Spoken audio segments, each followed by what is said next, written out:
Pero siempre es yo digo, aunque uno pase el trabajo, cuando uno va debajo de un árbol y coge brisa, le da gracias a Dios, porque están los árboles. Dice, bueno verte. Oramos.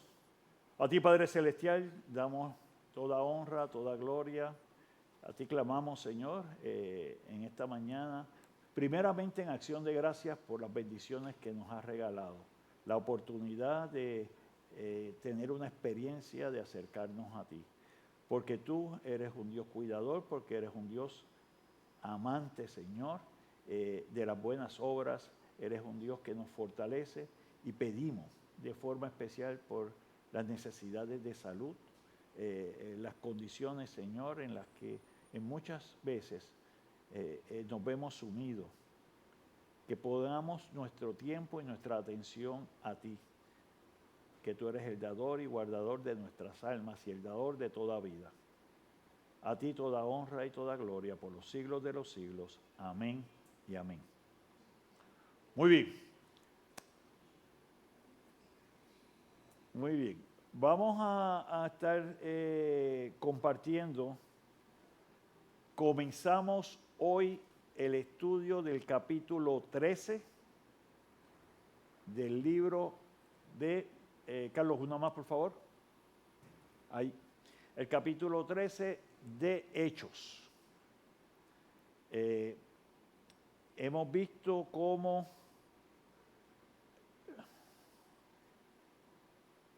tenemos el capítulo 12, donde se compartió la muerte de Jacobo. Tenemos del capítulo 12, y este era uno de los discípulos del Señor, donde Pedro es encarcelado.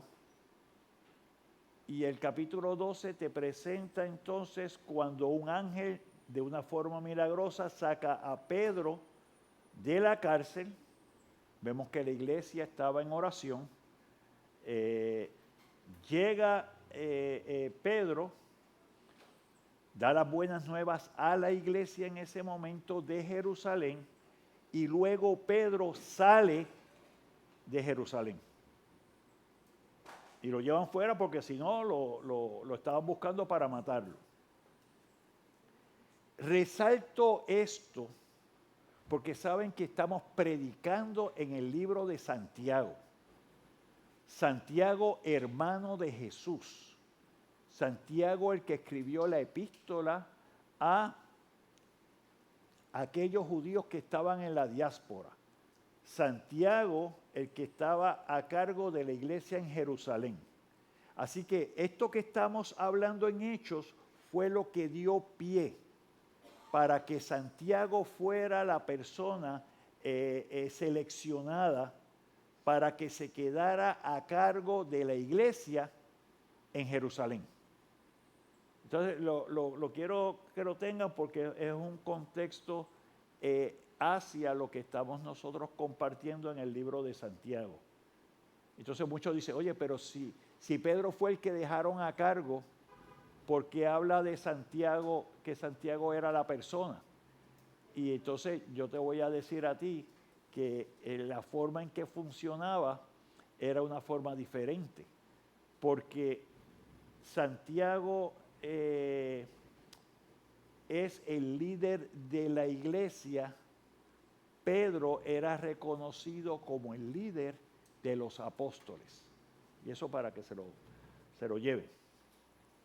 Así que el capítulo 13 narra el comienzo de una nueva etapa en la plantación de iglesias. Hasta el momento el crecimiento del evangelio y la iglesia se estaba dando de forma orgánica entre los judíos en dispersión. Eso lo que significa es que ya sea los judíos que habían estado en la diáspora, pero regresaron a Jerusalén para el tiempo de la Pascua y posterior a esto fueron partícipes de la predicación de Pedro y que fueron los que se convirtieron en ese momento, llevaban la palabra. Segundo, los que estaban allí en Jerusalén, que fueron perseguidos. Y ahí recordamos el caso de cuando se mató a Esteban, recordamos el caso de Saulo. Estaban persiguiendo a la iglesia. Pues muchos de ellos también, al salir, pues compartían lo que habían aprendido, compartían lo que conocían. Ahora bien, compartiendo esto, ¿a quién lo hacían? A otros judíos que como ellos estaban en los diferentes naciones y países que ellos iban. Así que primariamente la predicación era a judíos. Pero hemos estudiado también en Hechos de que no se quedó allí. Porque Hechos resalta el caso de Cornelio, que Cornelio era un romano y era jefe de una guardia. Y Cornelio había escuchado, había conocido, y Cornelio era un creyente gentil. Y ahí comienza a abrirse el campo hacia los gentiles. Gentiles son, nosotros somos gentiles, los que no somos de descendencia directa judía. Así que a partir de este capítulo, Saulo se destaca como el principal misionero dirigido a la plantación de iglesias entre los gentiles. Así que es bonito ver esto porque aquí tenemos entonces un punto que demarca un cambio en el enfoque y énfasis del resto del el libro de Hechos que escribe Lucas. Próximo, por favor. Vamos a leer Hechos 13, del 1 al 3. ¿Quién me lo lee? Hechos 13, del 1 al 3. Allá, John. Para que quede grabado.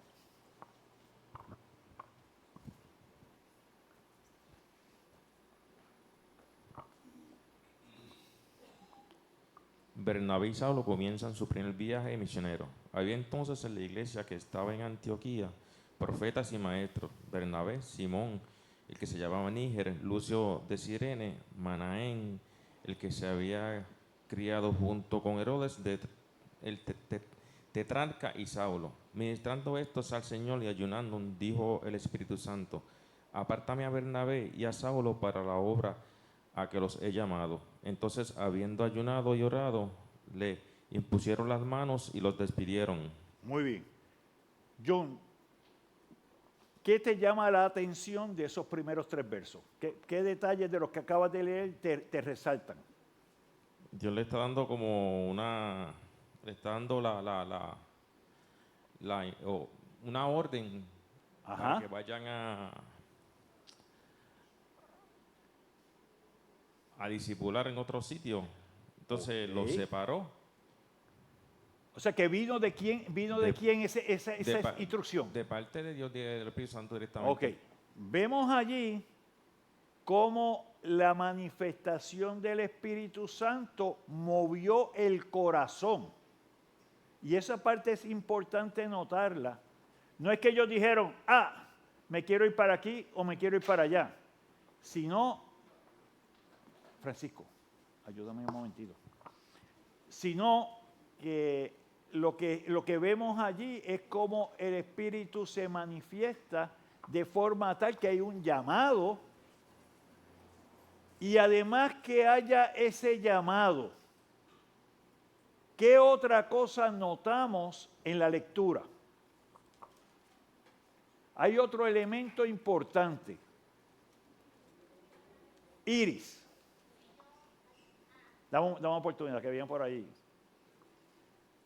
Además del llamado, ¿qué otra cosa resalta? ¿Qué otra cosa pasó? Sí, que ellos habiendo ayunado y orado, le impusieron las manos.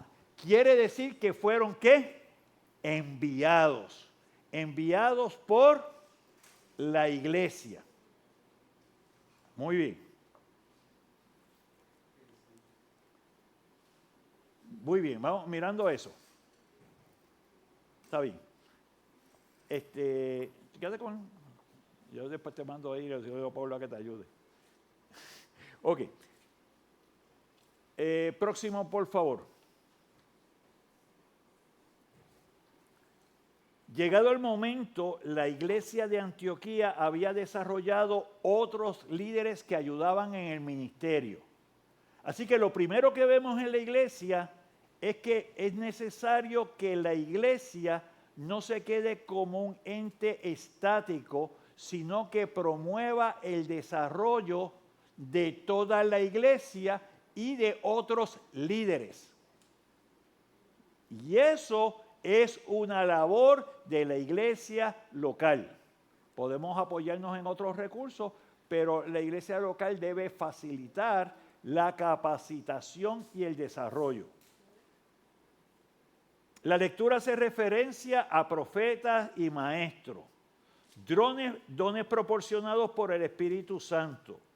Los profetas en el contexto de la iglesia naciente eran los que tenían el don de exhortación, edificación y consolación. Y eso es importante recalcarlo, porque escuchamos la palabra profeta y ¿qué nos viene a la mente? ¿Qué te viene a la mente si yo te digo profeta? Bueno, es el que da las buenas nuevas. Ajá, pero yo creo que eso no es lo primero que te viene a la mente. ¿Qué? Es un mensajero, ¿verdad? Un mensajero que lleva un mensaje. Lo importante es qué mensaje es el que lleva. Si yo te digo profeta, vamos a ver. Cógeme el micrófono aquí al lado. Muy bien. Pues es alguien que te va a decir la verdad que estás haciendo mal. O te va a anunciar algo que va a suceder y que si no lo crees, es problema tuyo. Pudiera ser también. Muy bien. Allá con John, por favor. Vamos a ver. Están usándome mucho el diccionario. Alguien que Dios envía para enviar el mensaje. Muy bien. Vamos a ver, ¿qué más? ¿Qué me dice? ¿Qué me dice? Profeta. Wanda, si yo te digo profeta, ese es un profeta. ¿Qué te viene a la mente? No me busqué ahí. ¿Qué te viene a la mente? No lo busqué. Dime. Dios me los bendiga. Si usted me dice de profetas, pues yo digo, me remonto a la Biblia. Ajá. A personas que hablaron la palabra del Señor, pero con cierto recelo a la época de hoy. Muy bien. Yo creo que nos toca a nosotros, acá con el hermano Osvaldo, yo creo que nos toca a nosotros tener un poco de juicio con esto. Yo estoy con lo que me dice Minero, para que me lleva la definición del texto. Fue la parte de atrás y la busco. Ok. En este tiempo lo escuchamos como revelación, Dios me dijo. Ajá. Una nueva revelación, un nuevo mensaje. Sí, y están como en un nivel un nivel especial. Sobre un nivel, muy bien. Y lo que me está diciendo Osvaldo es hablando, como dicen, a joya bichuela, cómo se ve este asunto. Luis va a decir algo. Profeta lo hemos oído mayormente en las redes y en la diario vivir, de que se dan atribuciones de nuevo mensaje. Ajá. Pero el verdadero mensaje es que es cimentado en la salvación, en el Espíritu Santo que lleva a la Escritura para vivir una vida conforme a los designios y a la soberanía de Dios. Ok. Nosotros, sí, bueno, te voy a dar una oportunidad. Nosotros estamos llamados a proclamar, y ese acto de proclamar es profetizar, pero lo que proclamamos nosotros no es un mensaje diferente al que Cristo dejó. Y esa es la forma en la cual tú aquilatas lo que estás escuchando. Si el mensaje que te están llevando es un mensaje que te deja intranquilo, es un mensaje, muchas veces se usan elementos como desastres naturales, o como de guerra, o como de explosiones, o como de cosas. Pero mira, la palabra nos habla de eso. El problema es cuando entonces yo busco atribuir unos elementos especiales para eso que se desvían de la enseñanza de la Escritura. Cuando yo quiero establecerle fecha y límite a las cosas, o atribuirme que porque yo hago una oración o declaro algo, entonces hay una protección especial. Hay unos elementos que tú tienes que tener oído para identificar si realmente se está proclamando lo que la palabra enseña, o hay otras cosas que van cogiendo paralelo a esto. Porque es una línea donde, como decía Osvaldo, si yo utilizo el apellido o el título o lo que sea para yo mirarme como que tengo algo especial, yo tengo un problema con eso. Y tengo un problema de base porque no es el ejemplo de Cristo.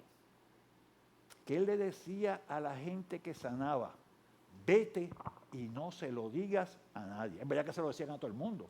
Pero no era porque Él decía, vete ahora y díselo a todas las personas.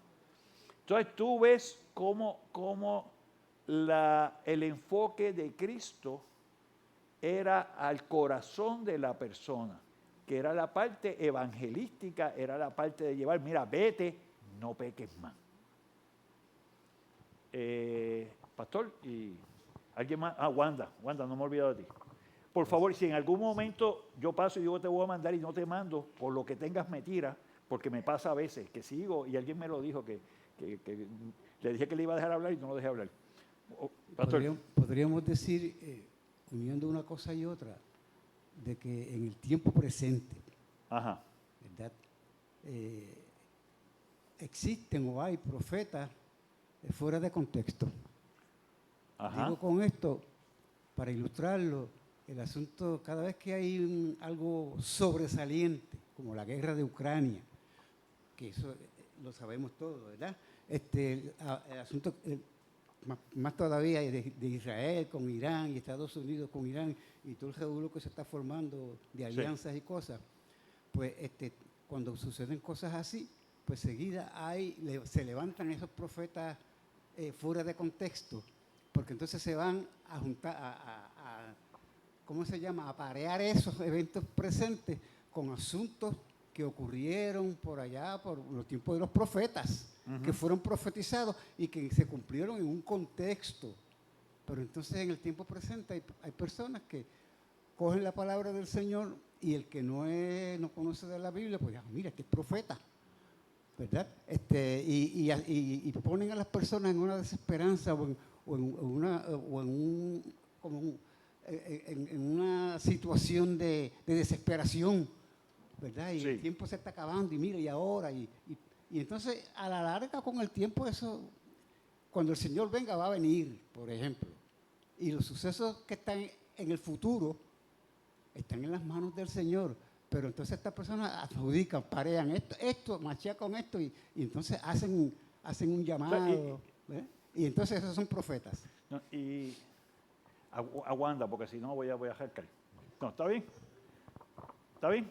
Ok, pues sí, yo quiero traerles algo. Y es un elemento bien personal en cuanto a lo que me he convencido a lo largo del tiempo y lo comparto de esa manera. No que no sean importantes los eventos que han de ocurrir, pero ¿cuál es la comisión que nos dejó Cristo Jesús antes de su ascensión? Por tanto, id a todas las naciones. ¿Y qué?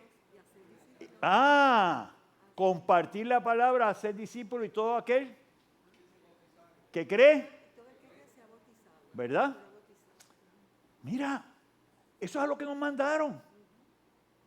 ¿Cuántas horas hay gente que dedica a veo aquí, busco allá y me quedo en todo ese asunto? ¿Para qué? Si nosotros creemos en el Señor, lo primero es que somos salvos ahora. El salvo no es cuando me muera, el salvo no es cuando vaya al cielo, soy salvo ahora. Cuando nosotros hablamos de la vida eterna no es cuando me muera, no es cuando vaya al cielo. La vida eterna empieza ahora. O sea, nosotros tenemos que ponernos a donde nos toca. La palabra nos manda a que sembremos la semilla. No que vamos a convertir a nadie, porque no convertimos nosotros. Es la palabra del Señor la que convierte y el Espíritu Santo el que cambia el corazón. Pues mira, mano, vamos a ponerle a eso. ¿Queremos hablar de algo? Vamos a hablar de esperanza, porque muchas de estas cosas vienen en el contexto de la desesperanza o te hablan de todo lo que está ahí, cataclísmico y todas esas cosas. ¿Dónde está la solución? La solución está en Cristo. Vamos a dedicarle tiempo a eso. Y yo creo que vamos a nosotros al Señor por las razones correctas. Y por las razones correctas significa que conozco la obra de Cristo para mi vida. No por el miedo del ardor que voy a coger si no lo creo en Él. Porque al final del día es con qué corazón yo llego ante el Señor. Esa es la forma en que yo lo veo y es la forma en que me he convencido a lo largo del tiempo que nosotros somos fieles servidores a la medida que compartimos la verdad del Evangelio con todo aquel que no le ha conocido. Sabemos de lo demás, tenemos que entenderlo porque no es que nos desentendamos y no sepamos allí, pero no me puedo quedar allí, tengo que quedarme en lo que fui comisionado. Para acá.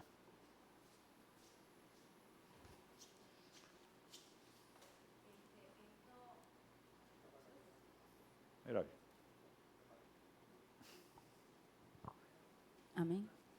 Esto trae mucho problema porque eso es lo que muchos hombres y mujeres han hecho a través de la historia, donde han tergiversado la palabra y entonces atraen masa. Y esto pasó con Elena White, que el libro de ella ha venido a ser la Biblia para los del séptimo día, los del Mormón, los de los testigos de Jehová. O sea, son ramificaciones que se han hecho utilizando la verdad, pero tergiversando para entonces hacer una religión aparte. En lo que dice el hombre. Muy bien. Así que vemos aquí exhortación, edificación y consolación. Los maestros recibieron el don de la enseñanza eficaz de la palabra de Dios. Así que se hace mención de al menos 3 líderes: Simón, Níger, y Níger significa que era tostadito, era negro. Por eso es que está de esa manera. De Lucio, de Cirene, de Menahem, que se había criado con Herodes Antipas, que fue el que ordenó la muerte de Juan el Bautista. Hasta tenemos ahí un amigo de Herodes. Ok. Esto es importante porque vemos entonces a una iglesia que se está desarrollando, que tiene otros líderes, que está capacitando. Próximo, por favor. Así que estos junto a la congregación estaban ministrando al Señor como parte del culto público. Así que mientras oraban y ayunaban, el Espíritu Santo les ordenó que le apartaran a Bernabé y Saulo para la obra a la cual los había llamado. Y eso es importante. Bernabé y Saulo era como decir, para la iglesia en ese momento, es como que tú tenías tus 2 líderes prominentes en cuanto a la predicación. Y de pronto está diciendo, esos 2 líderes que tú tienes allí, no me llevo uno, me voy a llevar los 2. La iglesia está orando. La iglesia está ayunando. Así que todo este tipo de proceso, y lo estamos viendo en el contexto de plantación, van a ser enviados para que lleven la palabra donde no está, para que pongan una iglesia donde no está. Surge de esa manera. Pero lo que trae es que el Espíritu da un convencimiento también a la iglesia. Es importante notar la forma y el orden. en el cual el Espíritu Santo obra en medio de la iglesia. Él ya había tratado con Bernabé y Saulo, pero ambos eran líderes activos de la iglesia. Tanto ellos tuvieron un tiempo en Antioquía como en Jerusalén. Y ellos tenían responsabilidades concretas en los ministerios de la iglesia. Es por esto que la iglesia debía estar dispuesta a dejarlos ir al llamado misionero. No se levantaron un día y dijeron, el Espíritu me dijo, y adiós, nos vemos. No funciona de esa manera, hay una responsabilidad dentro de la iglesia, así que vemos que es un proceso de armonía que termina con la imposición de manos, con la bendición y te envío. Esa es la forma correcta de hacer las cosas. Si eso no pasa de esa manera, mi hermano, estamos corriendo fuera de lo que es el proceso bíblico. ¿Estamos? Ok. Próximo. La asamblea de creyentes y los líderes oraron por la bendición de la encomienda recibida en su nuevo ministerio. La iglesia los despidió, liberaron de sus responsabilidades, mostrando solidaridad y compromiso. Eso es la forma de hacer las cosas. Ahora vamos a ir a los versos del 4 al 13. Rápido, ¿quién me lee? Versos del 4 al 13. Rápido. Ok, Pastor Francisco.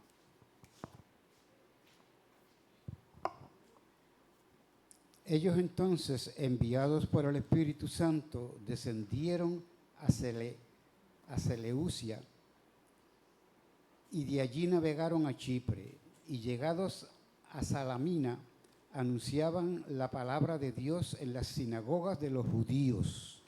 Tenían también a Juan de ayudante. Y habiendo atravesado toda la isla de Pafos, hallaron a un cierto mago, falso profeta, judío, llamado Barjesús, que estaba con el procónsul Sergio Paulo, varón prudente.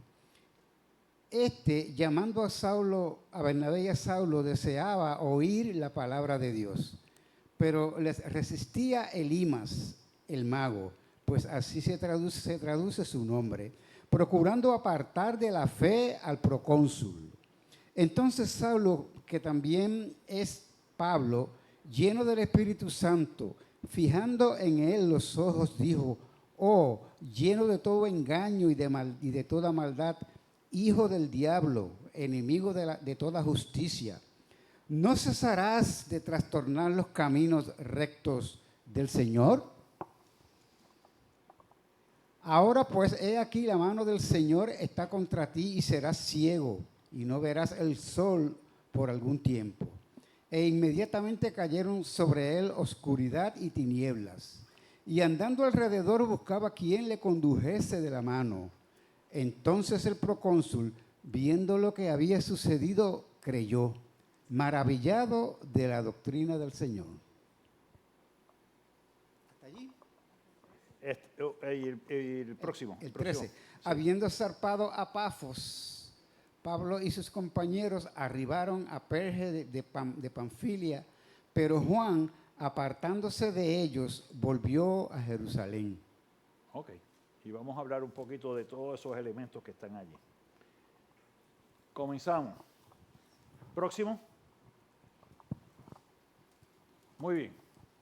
Es importante porque estos nombres son un poquito extraños que entendamos, y por eso tienen un mapa allí de qué es lo que está pasando.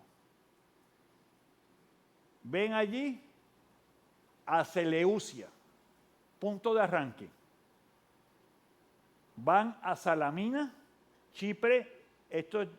Cuando hablamos de esto, estamos en el Mediterráneo. Van a Pafos, Panfilia.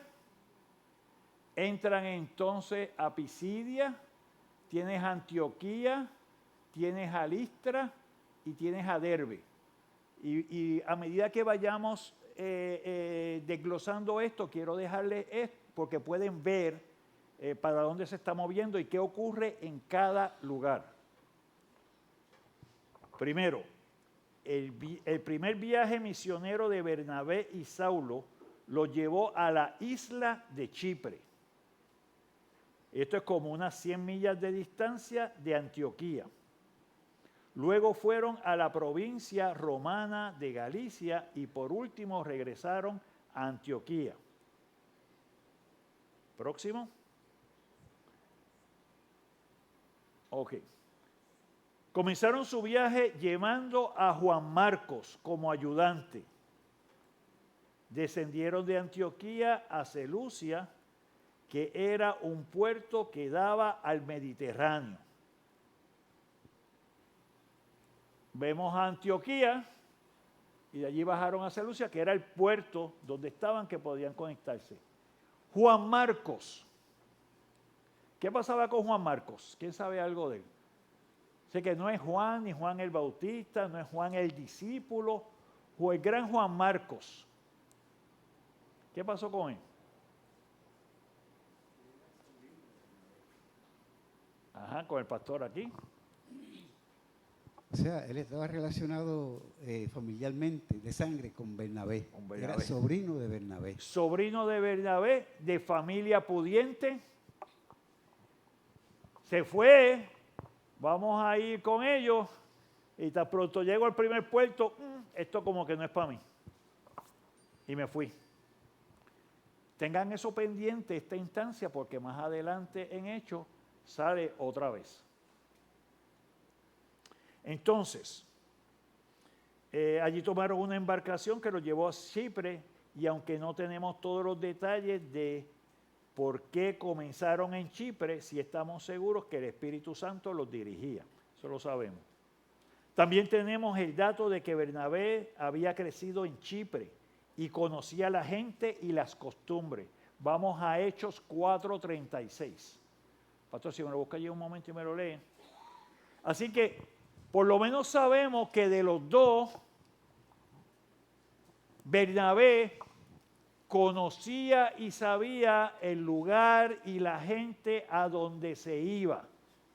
Había un elemento relacional. Les pregunto a ustedes, cuando Saulo tuvo problemas en Jerusalén en la sinagoga, ¿a dónde lo mandaron? Fácil. Fácil.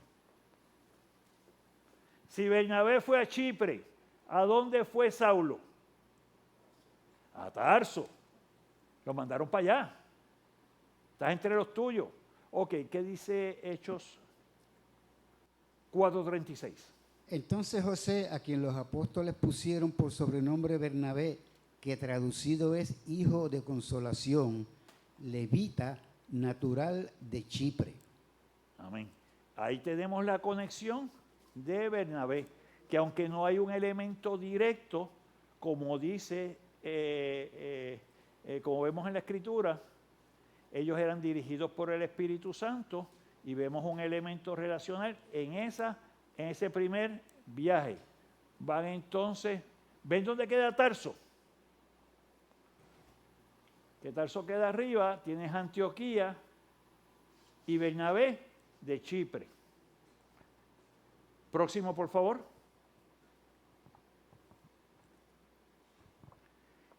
En Chipre se dirigieron a Salamina, localizada en el extremo oriental.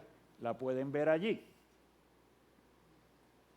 Allí los rabinos le permitían a Saulo dirigirse a los judíos.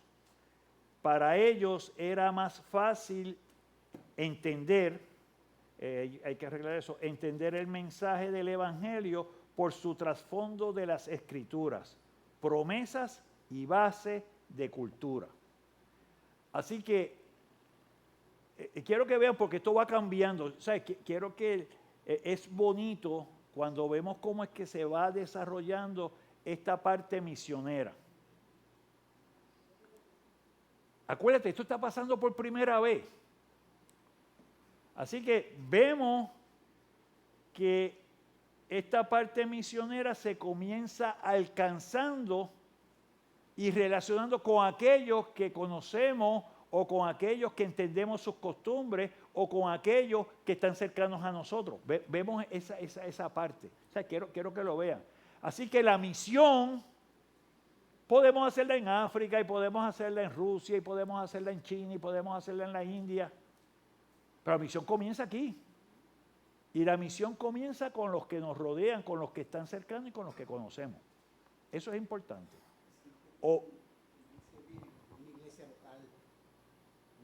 No importa dónde la persona llegue, pero debe darse que esa persona pues es enviada, ¿verdad? Y que el llamado es reconocido pues, por los creyentes que están allí y lo envían. Ok, muy bien. Además de esto, vemos el elemento de iglesia y vemos también, o sea, que el Espíritu los está guardando. Donde van ellos inicialmente estoy en Chipre ahora, pero voy en Chipre a la sinagoga. Y de la sinagoga le empiezo a predicar a los judíos. Empiezo por los que conocen y tienen contexto de lo que estoy hablando. Porque saben que cuando están llevando la verdad del Evangelio en ese momento, lo que estaba escrito era la profecía. Así que ellos hacían referencia al Antiguo Testamento y cómo lo que decía el Antiguo Testamento se había cumplido en Cristo. ¿Ven eso? Que a veces yo escucho que dice, no, eso es el Antiguo Testamento, eso está abolido, tú no tienes que estudiarlo, no tienes que saberlo, lo que importa es el Nuevo Testamento. Tú me perdonas. La base del Nuevo Testamento es el Antiguo Testamento y ambos son palabra de Dios. Que viene con otra cosa, yo discrepo intensamente, porque es literalmente como que cortaran la mitad. Entonces, ¿dónde está la base? ¿Dónde tú entiendes? ¿Dónde es que tú ves los atributos de Dios? ¿Dónde tú ves el cumplimiento de la promesa? ¿Dónde es que tú tienes lo que es el pacto? Ok, tranquilo, Rafa. Pásamelo aquí un momentito con Minerva. Minerva, me vas a leer en Romanos, va a estar en Romanos. Me vas a empezar con el 1.16, después seguimos con el 3.2 y terminamos con el 9 del 4 al 5. Romanos 1.16.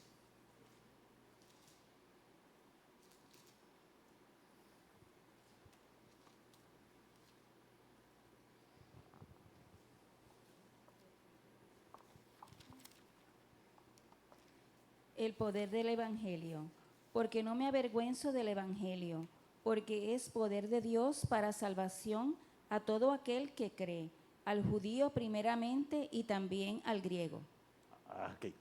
Vemos que Saulo, que es el que está llevando allí en Chipre, en su primera misión, si lo vamos a llamar así, externa, empieza con los judíos, es lo que está llevando allí, pero sigue también al griego, y el griego es el gentil.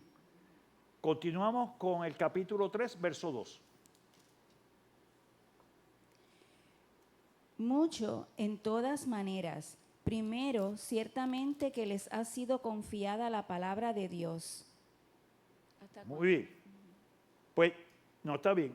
Tenemos allí que en ese 3, Pablo lo que está diciendo, y quizás en el contexto, para el contexto en el verso 1, ¿qué ventaja tiene pues el judío? ¿O qué aprovecha la circuncisión? Mucho. En todas maneras, primero ciertamente que les ha sido confiada la palabra de Dios. Lo que está resaltando allí es que quienes primero recibieron el contexto de la palabra es el judío. Pero no se queda allí. Vamos al 9, 4 al 5. Capítulo 9, versículos 4 al 5.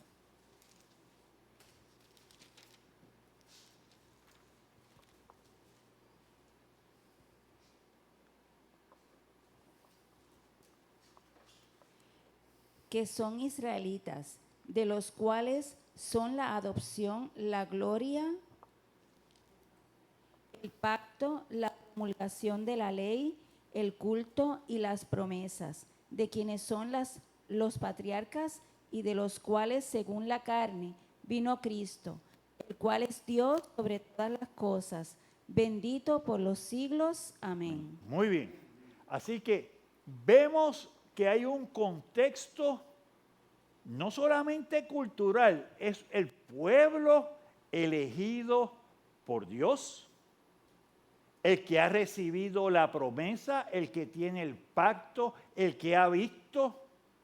Así que comenzamos con ello. Pero ¿cuál es el elemento que podemos entender y notar? Que aunque Jesús vino y llevó la palabra, ciertamente hubo un rechazo a esa palabra, hubo un rechazo a esa promesa. No de todo, pero sí de algunos, y como dice, siempre hay un remanente, hay un grupo que se queda allí. Luego que asciende, ¿qué es lo que hace Pedro? Pedro está promulgando la reconciliación y le está diciendo, mira, ustedes hicieron esto, pero que tienes que arrepentirte y vamos para adelante. La iglesia comenzó a crecer en Jerusalén y vinieron los sacerdotes y le cayeron encima otra vez. Y ahí viene la persecución de la iglesia. Pero a todo esto, la base de comunicación comienza en el Antiguo Testamento con todas estas promesas para ellos. Lo único que ahora se hace extensiva no solamente al judío, sino a todo aquel que cree. Y cuando hablamos de la circuncisión como un elemento externo, mismo Pablo habla de la circuncisión en el corazón. Y quiero traerles otra cosa. Cuando nosotros miramos, porque a veces la gente dice, pues entonces los gentiles del Nuevo Testamento son los que se salvan. Y tú me perdonas, porque sabes que antes que hubiera el pueblo de Israel, Abraham era un gentil. Abraham era un idólatra. Abraham era uno como tú y como yo, que creyó. ¿Está bien? Y sí, de allí es que se da la génesis de un pueblo. Pero vemos a través de la historia que hemos estado compartiendo los miércoles por la noche, cuando estamos en el estudio de la palabra, donde estamos viendo allí que hubo gentiles que creyeron y le fue contado por justicia. Rahab se menciona allí, de dudosa y problemática reputación, pero que creyó y cambió su vida. ¿Quién más tenemos por allí? Que no era. Que era moabita, ¿verdad? Y estaba afuera. ¿Sabes qué? ¿Qué pasó con Nabucodonosor? ¿De dónde era Nabucodonosor? De Babilonia.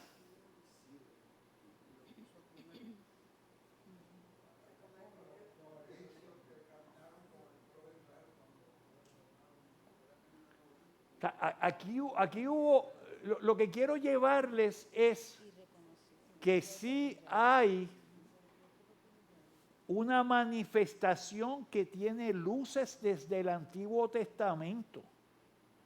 ¿A dónde mandaron a Jonás?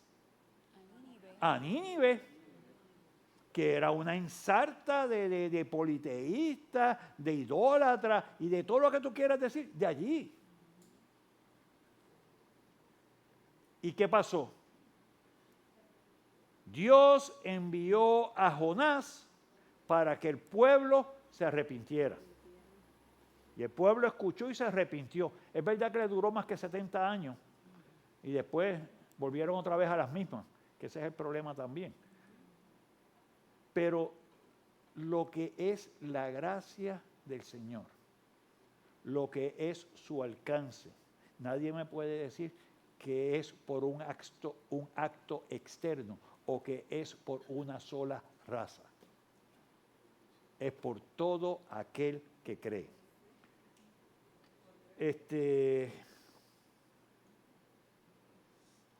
Vamos a parar aquí. Seguimos en la próxima clase cuando se mueven entonces de Salamina a Pafos y allí hay otros elementos. Quiero que vamos a ir entrelazando las experiencias de Pablo y Bernabé en el contexto de este primer viaje misionero y qué sucede en cada lugar donde ellos van. Otro punto en esto, no se olviden que Juan Marcos se me fue desaparecido, así que a él vamos a llegar en su momento. ¿Duda o pregunta? Con Luis, ¿dónde estamos? Vamos con Luis.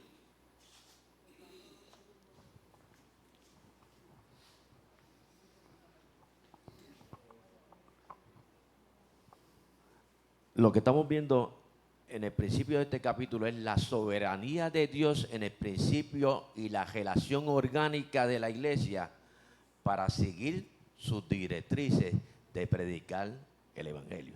Amén, eso es. ¿Sabe?